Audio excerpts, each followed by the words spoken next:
présenter la 8e leçon du module programmation avancée et qui est intitulée Optimisation des équations récurrentes. Il faut savoir que quand on programme un algorithme d'une manière récursive, il se peut qu'en fait notre algorithme ne soit pas efficace. Donc qu'on puisse utiliser un moyen théorique et pratique pour pouvoir optimiser notre algorithme récursif. Alors, pour ceci, notre leçon va présenter à la fois un moyen théorique, qui sont les équations récurrentes, et un moyen pratique, qui sont la programmation dynamique, afin d'optimiser les fonctions récursives. Alors, notre leçon se compose comme telle. Tout d'abord, je vous présente des équations récurrentes et la complexité. Ensuite, une méthode d'élimination des calculs redondants par programmation dynamique. Et enfin, nous allons détailler une application complète qui relie et les aspects théoriques et les aspects pratiques. Donc, commençons par détailler la relation des équations récurrentes avec la complexité. Prenons un exemple. Soit la fonction factorielle. Factoriel de 0 est égal à 1. Factoriel de 1 est égal à 1. Et factoriel de n supérieur ou égal à 1 est égal à factoriel de n-1 que multiplie n. Donc, si on pose t de n, le temps de calcul de la fonction factorielle, on a besoin de faire une multiplication en coût constant.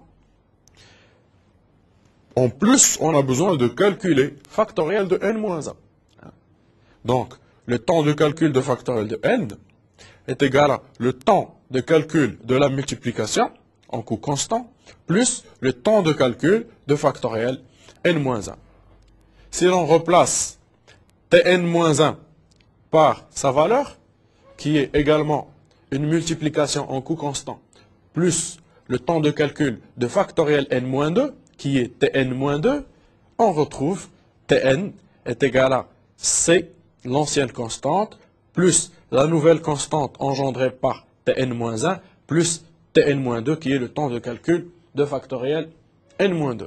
Alors, ce qu'on remarque, c'est que ce que l'on retranche ici à n, au fait, on retrouve ce même nombre ici en termes de c. Donc ici, on a retranché 2, on a retrouvé 2c ici.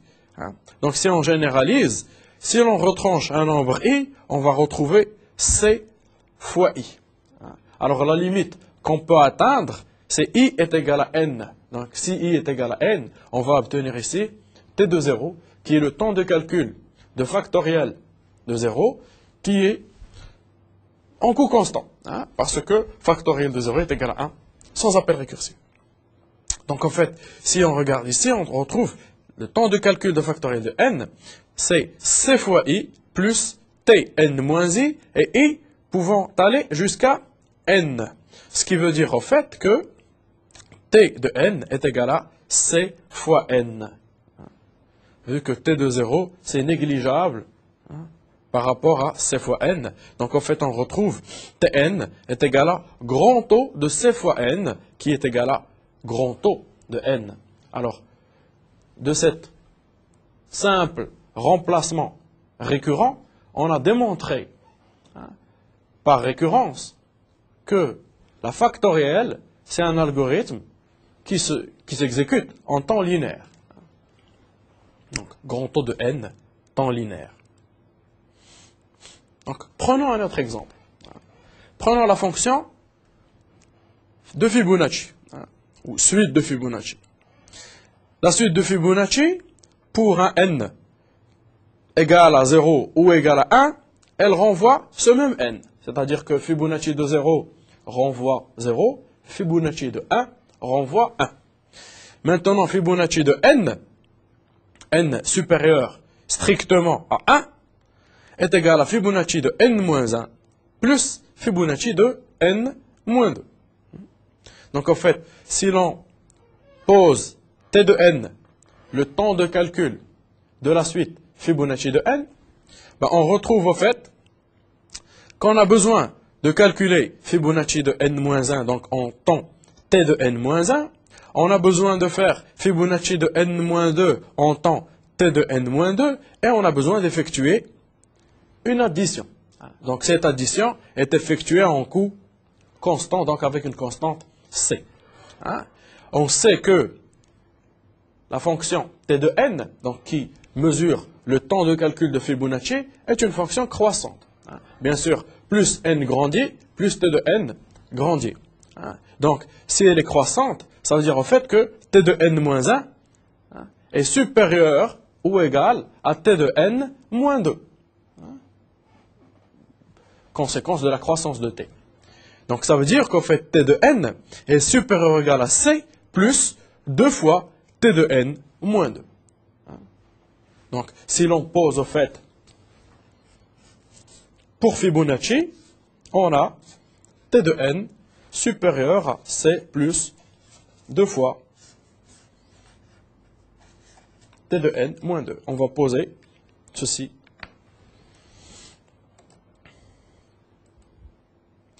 Et si l'on remplace au fait t de n moins 2 par sa valeur, qui est t de n moins 2 supérieur ou égal à c plus 2 fois t de n moins 4, donc là, il n'y a pas ce 2, on retrouve au fait t de n supérieur ou égal à c plus 2 fois c plus 2 fois t de n moins 4. Et si l'on déroule au fait cette série de remplacements, en fait, on retrouve que t de n est supérieur à c plus 2c plus 4c, etc., plus 2 à la puissance ic, plus 2 à la puissance i fois t de n moins 2 fois i. C'est-à-dire, au fait, que le facteur que l'on utilise ici pour 2, le facteur d'exposant ici, c'est le même facteur, au fait, que l'on retrouve ici. Par exemple, ici, 2 à la puissance 1, et ici, 2 fois 1. Donc, on retrouve au fait, en sommant les 2 à la puissance i fois c, on retrouve au fait que t de n est supérieur à c fois cette somme-là allant de 0 à n moins 2 de 2 à la puissance i. Pourquoi jusqu'à n moins 2? Parce que n moins 2 fois i est égal à 0 si i est égal à n sur 2. Donc en fait, par la somme en fait de cette suite qui est géométrique, on retrouve que t de n est supérieur à c fois 2 à la puissance n sur 2 plus 1 moins 1, ce qui est au fait la formule de la mesure d'analyse de complexité oméga. C'est-à-dire que t de n est égal à oméga de 2 à la puissance n sur 2. Donc, on a prouvé que Fibonacci est exponentiel. Alors, un algorithme exponentiel, comme on avait vu dans les leçons précédentes, c'est un algorithme très gourmand en temps. C'est-à-dire que l'on ne peut pas calculer avec un algorithme qui est codé d'une manière récursive, aveugle, on ne peut pas calculer un Fibonacci pour un n assez grand. Donc, alors, avec une autre en fait, simplification, si, donc, vu que t est croissante, donc en fait, t de n-2 est inférieur à t de n-1, selon que t est croissante. Donc en fait, t de n, on arrive au fait à la borner par une borne supérieure. Tout à l'heure, pour oméga, on l'a borné par une borne inférieure. Là, on arrive à la borner par une borne supérieure. Et au fait, de la même manière, en suivant les mêmes calculs que tout à l'heure, mais cette fois avec une borne supérieure, on retrouve au fait, après les calculs, donc c'est la même suite géométrique, etc., mais avec des indices différents, on retrouve au fait que t de n est égal à grand O de 2 à la puissance n. Donc on a reprouvé que Fibonacci est exponentiel, mais cette fois, au fait, en utilisant grand O, plutôt que oméga. Donc juste pour expérimenter, au fait, les deux symboles et de prouver qu'on retrouve que Fibonacci est exponentiel par deux manières. Alors, pourquoi cet effet exponentiel. Alors, est-ce que finalement le fait d'appliquer un algorithme récursif où f de n appelle f de n-1 plus f de n-1 est un algorithme efficace? Donc, je pose une certaine étoile pour reparler tout à l'heure. Alors, si je calcule Fibonacci de n, je dois calculer Fibonacci de n-1 et l'additionner à Fibonacci de n-2. Alors, Fibonacci de n-1 doit calculer Fibonacci de n-2 et Fibonacci de n-3 et les additionner. Fibonacci de n-2 doit calculer Fibonacci de n-3 plus Fibonacci de n-4. Donc, en fait, on retrouve en fait des nœuds dans cet arbre d'appel qui sont répétitifs. C'est-à-dire, en fait, dans cette branche, on va calculer f de n-3. Dans cette autre branche, on recalcule f de n-3. Hein? Dans cette branche, on a calculé f de n-2. Dans cette branche, on recalcule f de n-2. Hein? Donc, en fait, il y a des calculs redondants. Donc, le calcul récursif, hein, qu'on a symbolisé par étoile, hein, est inefficace. Alors, on a compris que Fibonacci est exponentiel par deux manières. On a compris la raison pour laquelle Fibonacci est inefficace. Maintenant, est-ce qu'il existe des moyens pratiques pour pallier à ce problème? Alors, je vais vous présenter en fait une approche d'élimination des calculs redondants par programmation dynamique. Hein? Donc, il y a la programmation récursive, hein, qui peut être inefficace comme on a vu, et il y a la programmation dynamique qui est, elle, pas descendante comme la programmation récursive, mais ascendante. Hein. On va voir ce sens d'ascendante, de descendante et d'ascendante, comment il s'explique. Alors, l'élimination des calculs redondants est une technique de résolution qui peut être utilisée chaque fois que l'écriture récursive d'un algorithme conduit à effectuer plusieurs fois le même calcul. Hein. Donc, en fait, à chaque fois qu'on voit qu'on effectue un calcul récursif inefficace, on doit penser à l'élimination des calculs et donc à la programmation dynamique.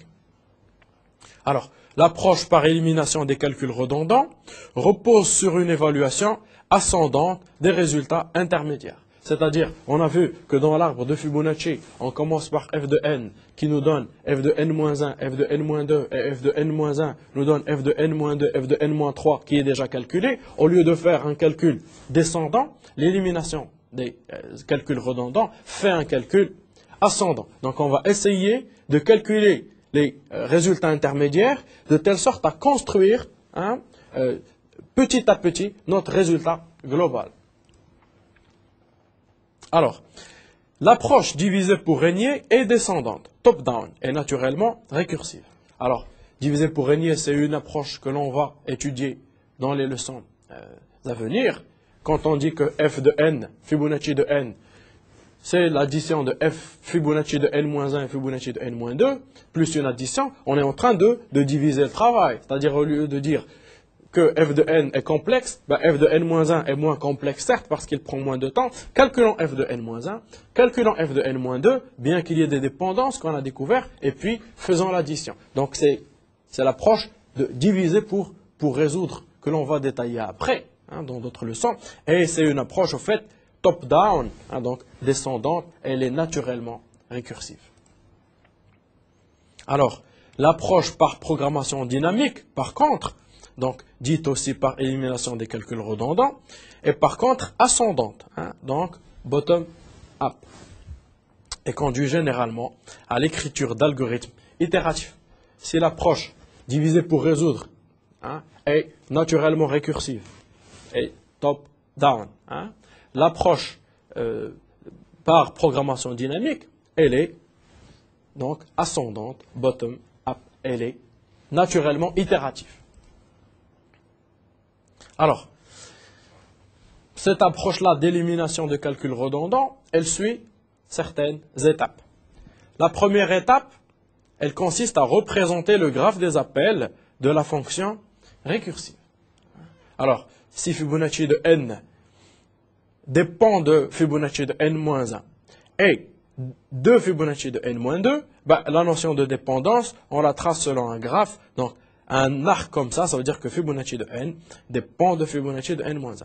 Et cet arc-là dit que Fibonacci de n-2 est source au fait de dépendance pour Fibonacci de n. C'est-à-dire que Fibonacci de n dépend et de Fibonacci de n-1 et de Fibonacci de n-2. Et on dessine le graphe des appels, donc pour toutes les valeurs en fait possiblement prises par n, c'est-à-dire de 0 jusqu'à n.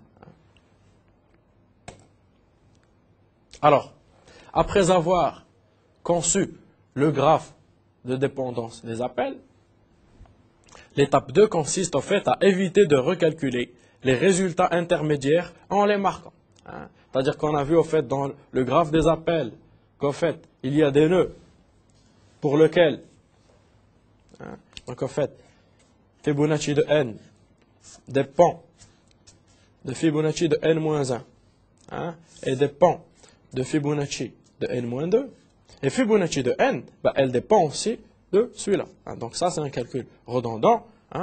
Il faut en fait dire qu'on a calculé f de n-2 de telle sorte que si l'on arrive à n, à f de n, on ne recalcule plus f de n-1. Donc c'est la notion de marquage et on n'a plus besoin en fait de recalculer ici. On ne fait que réutiliser.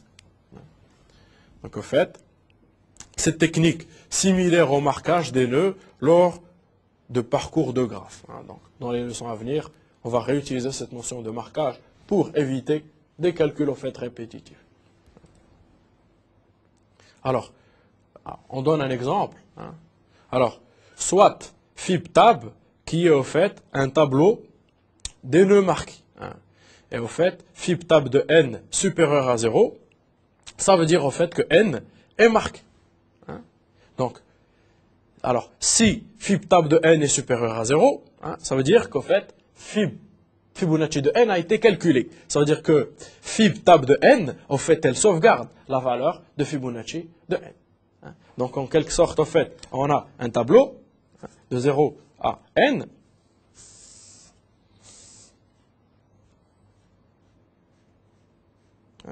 Bien sûr, au fait, il s'arrête à n-1 parce qu'en fait, le fait de calculer ça revient à calculer ça plus ça.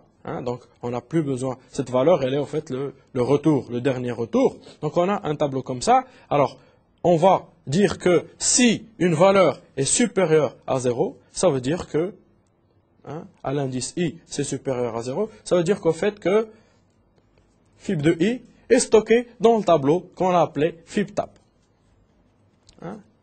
Et si c'est inférieur à 0, ça veut dire qu'on n'a pas encore calculé et qu'il faudrait le calculer. Donc, au fait, la deuxième étape, au fait, elle consiste au fait à réécrire l'algorithme récursif en utilisant la technique de marquage qu'on avait définie. Donc, un exemple. Donc, FibTab de n, c'est un tableau de 100 éléments, et on va, au fait, initialement dire qu'aucun élément n'a été calculé. Ça veut dire en fait que de 0 à n-1, FibTab de i est égal à moins 1. Ça veut dire qu'aucun élément du tableau n'a été calculé. Donc, initialement, bien sûr. Et puis, au fait, donc, pour calculer Fibonacci de n, cette fois, donc en posant comme précondition que n est supérieur ou égal à 0, alors on va tester. Si FibTab de n est inférieur à 0, c'est-à-dire que si Fibonacci de n n'a jamais été calculé auparavant, qu'est-ce qu'on fait? Si n est inférieur ou égal à 1, alors on dit FibTab de n est égal à n. Donc en fait, là il s'agit de n est égal à 0 ou n est égal à 1. Donc ici, il n'y a pas de calcul récursif, mais on renvoie directement le n qui est soit 0 dans le cas de 0 ou 1 dans le cas de n est égal à 1. Donc là, c'est la partie sans calcul récursif. Si n est supérieur strictement à 1, on sait que le Fibonacci de n n'a jamais été calculé. Donc on dit que FibTab de n, on va stocker et on va marquer qu'on a calculé FibTab de n. On va appeler au fait récursivement cette même fonction FibTab de n-1 plus FibTab de n-2. Donc, au fait, ici, c'est le traitement si on n'a pas calculé Fibonacci. Alors, de toute façon, on retourne FibTab de n qui, elle, contient le vrai calcul. Maintenant, si on a déjà calculé fib tab de n, ben, on ne fait pas ce traitement. On sait que fib tab de n contient Fibonacci de n, et donc on retourne de toute façon fib tab de n. Alors, en fait, qu'est-ce qui se passe en fait à ce niveau? C'est qu'on a un certain tableau, on calcule la valeur de chaque élément du tableau une seule fois. Donc, on a un tableau de n éléments, chaque élément est calculé une seule fois. C'est-à-dire en fait que pour n éléments, on a fait n calculs. Ce qui revient en fait à dire que le calcul se fait en temps linéaire. Donc en fait, le temps, il est linéaire. On a t de n est égal à grand taux de n au lieu d'avoir grand taux de 2 à la puissance n, qui est une optimisation extraordinaire, avouons-le. Donc, étape 3, optimiser en mémoire m de n après avoir optimisé en temps. Donc, si au départ, on a perçu que Fibonacci de n était, si l'on l'a programmé d'une manière récursive, exponentielle, on a vu le défaut en fait, de la redondance. On a essayé de marquer, de stocker les résultats déjà calculés, et on a abouti à un algorithme linéaire, mais qui utilise en fait un tableau, c'est-à-dire qui est linéaire en temps et linéaire en mémoire. Alors, est-ce qu'on peut produire un algorithme qui est aussi optimiste en temps, mais plus intéressant en termes de mémoire? C'est ce que l'on va voir. Donc, en fait, un exemple.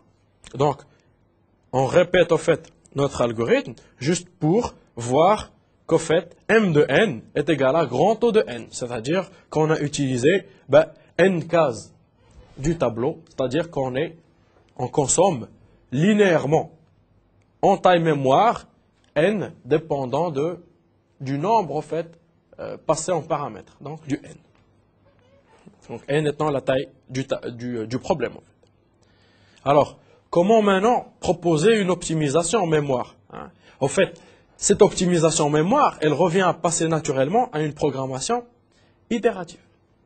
C'est-à-dire que si, pour optimiser en temps, on a gardé une programmation récursive, mais on a utilisé en fait un tableau de marquage de stockage des résultats intermédiaires, on est resté quand même dans une approche récursive, pas programmation dynamique. Maintenant, si on veut également optimiser en mémoire, il faut retransformer cet algorithme linéaire en temps, linéaire en mémoire, en un algorithme linéaire en temps, mais qui est itératif. Et on va voir si l'on peut gagner en termes de mémoire. Donc en fait, ici, soit grand-père et père deux entiers, grand-père vaut 0 et père vaut 1. Alors, grand-père, il va en fait,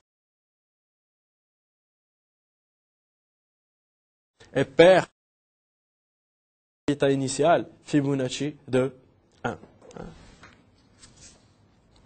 Disons en fait 0 et 1. Grand-père, il vaut 0. Et ici, père, il vaut 1. En fait, c'est Fibonacci de 0 vaut 0 et Fibonacci de 1 vaut 1. Donc, maintenant, qu'est-ce qu'on va faire? Donc, on écrit la fonction Fibonacci de n avec toujours la même précondition, n supérieur ou égal à 0. On a une variable résultat. Et au fait, si n est inférieur ou égal à 1, donc, comme tout à l'heure, on renvoie n. Sinon, alors, si n maintenant est supérieur strictement à n, alors, qu'est-ce qu'on fait? Pour i allant de 2, donc, pour lequel on n'a pas encore calculé Fibonacci, jusqu'à n, qu'est-ce que l'on fait? On fait que cumuler père plus grand-père. Donc, on dit, on cumule ça plus ça. On dit que ça, en fait, c'est notre résultat. OK? Donc, notre résultat ici, il est égal à 1, 0 plus 1. Et qu'est-ce que l'on fait? On dit que le grand-père devient le père. OK? Donc, on dit que le grand-père, il devient égal au père. Donc, il devient égal à 1. Et on dit que le pair devient égal à raise. Donc, que le pair devient égal à quoi? Raise. Bon, en fait, si on regarde ça, si on met ici 2, Fibonacci de 2 est égal à Fibonacci de 1 plus Fibonacci de 0 qui est égal à 1. Donc, à chaque fois, le pair, il donne la valeur de Fibonacci. Sauf pour 0, où c'est un cas particulier, c'est le grand-père qui donne la valeur. Donc, à chaque fois, en fait, grand-père et père, ils vont bouger. Ils étaient là, ils deviennent là, puis ils vont devenir là, etc. Alors, à la fin, je vais retourner raise, donc au fait, qui est le dernier résultat de calcul. C'est le dernier, au fait, pair. Donc, au fait, c'est Fibonacci de n. Donc, là, en fait, on a utilisé deux variables, père et grand-père, pour stocker. Le Fibonacci, au fait, le grand-père, nous a stocké finalement Fibonacci de n-2, et le père nous a stocké Fibonacci de n-1. Et le résultat, c'est la somme des deux. Du coup, on retourne toujours. Donc, pour Fibonacci de n, le père, c'est Fibonacci de n-1, et le grand-père, c'est Fibonacci de 2. Donc, en fait, l'optimisation en mémoire suppose des itérations évoluant dans l'ordre topologique des nœuds du graphe des appels. C'est-à-dire qu'on ne va plus faire un calcul de Fibonacci de n, puis de Fibonacci de n-1, puis de n-2, etc. Mais on va commencer par l'élément 0, puis 2, puis 3, etc. jusqu'à n. Et au fait, c'est ce que l'on appelle au fait un ordre topologique. Donc, en fait, selon le graphe des appels des nœuds, si l'on prend par exemple Fibonacci, donc en fait, on calcule Fibonacci de 0, donc qui était au fait le grand-père. Donc, Fibonacci de 1, on a mis que c'était le père, au départ est égal à 1. Puis, au fait, le grand-père est devenu le père, et le père est devenu le résultat. Etc., etc., jusqu'à ce que raise soit calculé en dernière itération, qui sera égale, en fait, à Fibonacci de n. Et donc, en fait, là, c'est l'ordre, en fait, topologique des itérations, donc, du calcul. Et donc, on n'a plus, en fait, une dépendance récursive aveugle, descendante, mais, en fait, on a une approche par programmation dynamique, itérative, ascendante, et qui suit un ordre topologique de l'évolution, en fait, des paramètres. Alors, essayons en fait d'effectuer une application complète des éléments en fait à la fois théoriques, reliant donc les équations récurrentes et la programmation dynamique.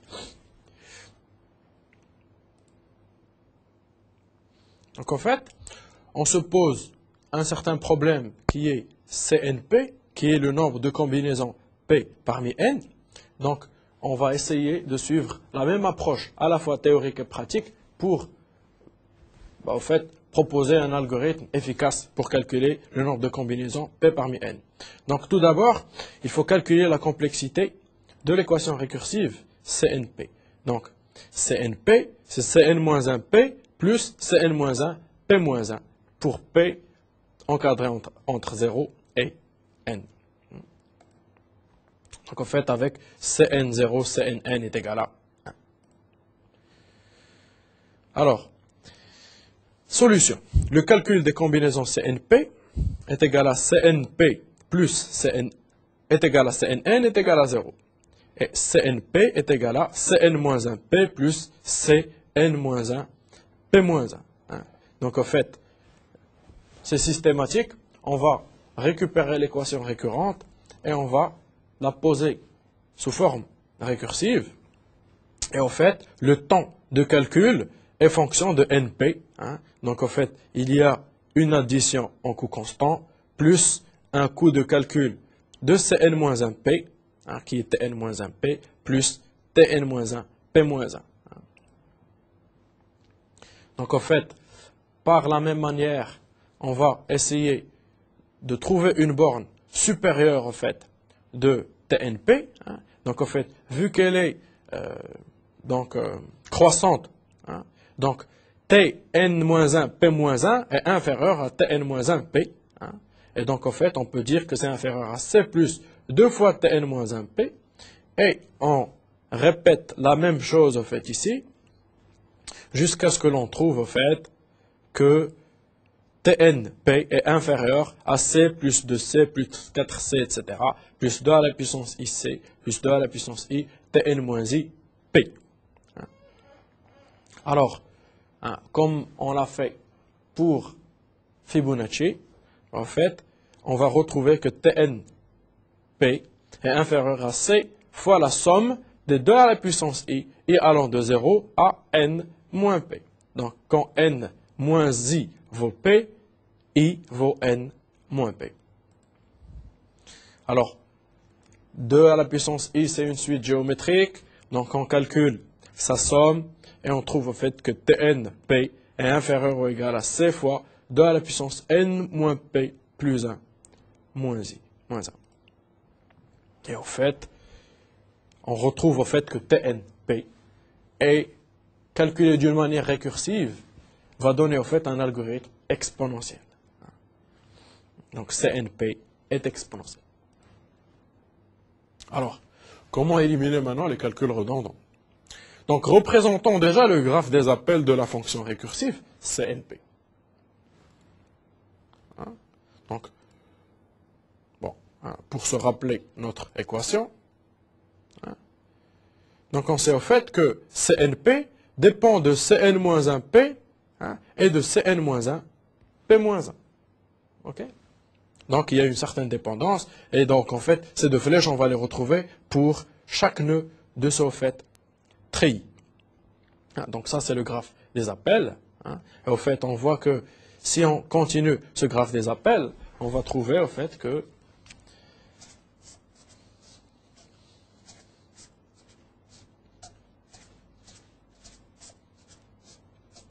etc. Et au fait, par exemple, ici, ben, en fait, on retrouve un nœud pour lequel on calcule deux fois, pour cette branche et pour cette branche. Hein. Donc là, il y a des calculs redondants forts hein, dans ces appels récursifs. Donc, en fait, il faut éviter de recalculer les résultats intermédiaires en les marquant, hein, donc, comme on l'a fait pour Fibonacci.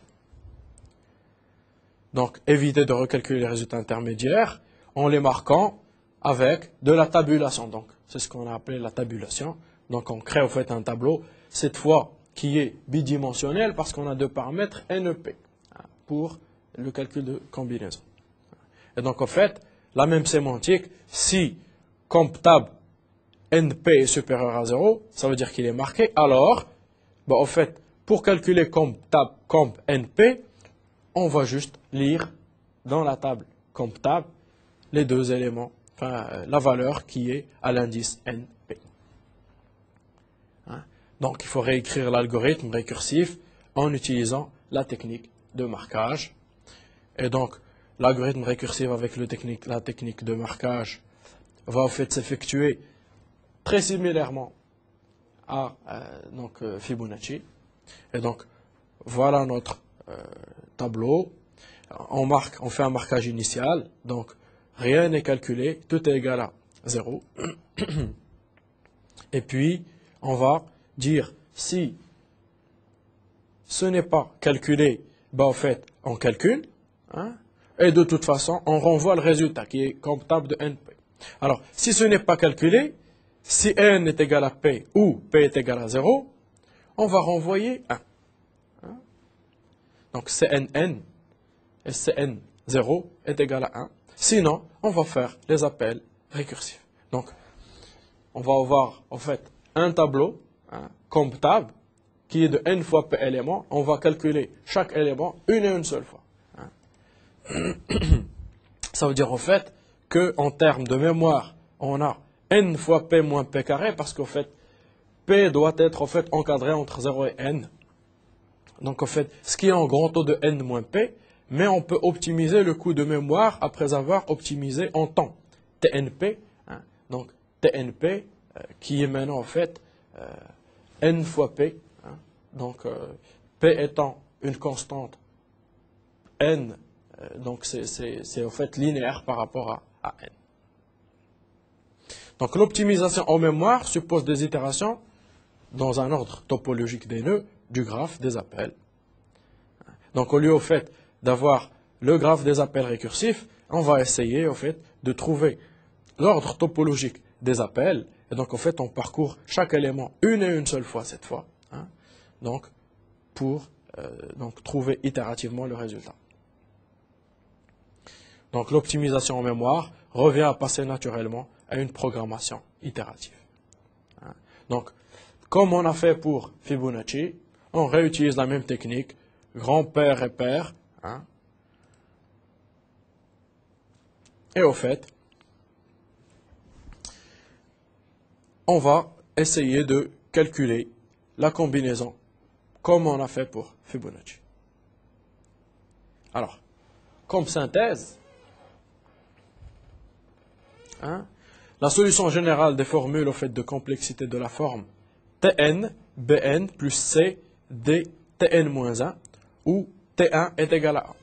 Donc, au fait, on peut, lors du traitement d'un algorithme récursif, essayer de trouver la fonction récurrente qui résout ces appels récursifs. Si c'est très exagéré comme exponentielle pour Fibonacci où le nombre de combinaisons c'est NP, hein, là il faut trouver la source de la redondance, etc. Mais il existe des modèles, hein, pour les équations récurrentes de telle sorte à pouvoir en fait retrouver leur forme générale au lieu de la redémontrer. Donc par exemple, pour une suite Tn est égal à Bn plus C plus D Tn-1, avec T1 est égal à A, on retrouve la forme suivante. Si D est différent de 0, donc le cas général, c'est T de N est en haut de sigma de B fois I plus C fois Dn moins I plus Dn moins 1 fois A, le tout I allant de 2 à N. Donc ça, c'est une forme générale quand D est différent de 0. Maintenant, quand D est égal à 1, c'est encore plus simple. Donc, les exposants ici, au fait, hein, n'ajoutent rien du tout. Donc, 1 à la puissance n moins i, c'est 1. Et 1 à la puissance n moins 1, c'est 1. Et donc, on simplifie largement l'équation. Et on retrouve, au fait, si d est égal à 1, t de n est égal à grand O de b sur 2 n carré, plus b sur 2, plus c n, plus a moins b, moins c. Alors, il y a d'autres formes, bien sûr, de fonctions récurrentes. Hein. Donc, la solution générale des formules de complexité de la forme t de n est égale à a fois t n sur b plus θ de n à la puissance k, où a est supérieur à 1 et b supérieur à 1, donc, est de la forme suivante. Donc là, en fait, le n, il est réduit par un certain facteur multiplicatif b, hein, et on garde, en fait, ici un θ de n à la puissance k. Hein. Donc, la forme générale est donnée, en fait, par le théorème maître. Hein, et ce théorème maître dit que si a est supérieur à b à la puissance k, on trouve, en fait, que t de n est en θ de n exposant log de a base b. Si a est égal à b à la puissance k, t de n est en θ de n à la puissance k, log de n. Si a est inférieur à b à la puissance k, t de n est égal à θ de n à la puissance k. Donc si on essaie de résumer cette leçon, on a fourni des éléments à la fois théoriques pour pouvoir estimer le temps de calcul d'un algorithme récursif. Si c'est énorme, par exemple exponentiel, trouver la source de ce temps énorme, donc tracer le graphe des appels, trouver les appels redondants, essayer d'appliquer la programmation dynamique qui est une approche pratique qui va être en fait itérative et qui va en fait suivre un ordre topologique en fait d'évolution des paramètres. Hein. Donc on va en fait marquer les éléments déjà calculés et on va essayer en fait de tout d'abord proposer une solution qui est coûteuse en mémoire, puis qui est économe en mémoire, comme on avait pour Fibonacci. Pour plus d'informations, allez sur le site de Netuno et cliquez sur le lien MedNetu.